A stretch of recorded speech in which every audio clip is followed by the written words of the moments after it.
હાર્દિક પટેલ સહિતના પાટીદાર નેતાઓનો રાજદ્રોહના કેસમાંથી હવે છુટકારો થયો છે। રાજદ્રોહનો કેસ પરત ખેંચવાની સરકાર દ્વારા કરાયેલી અરજી આખરે સુરત કોર્ટે મંજૂર રાખી છે।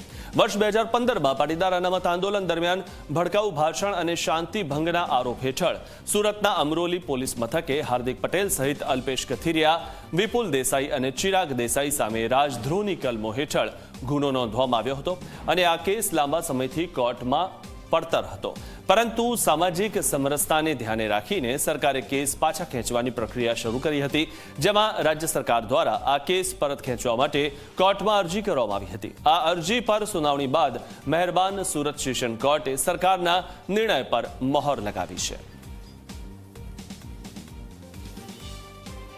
સરકાર દ્વારા જે વિડ્રોના લિસ્ટ જે બહાર પાડવામાં હતું એ અનુસંધાને આજે નામદાર કોર્ટે વિડ્રોનો હુકમ કર્યો છે। રાજદ્રોહનો કેસ પરત ખેંચાયો છે।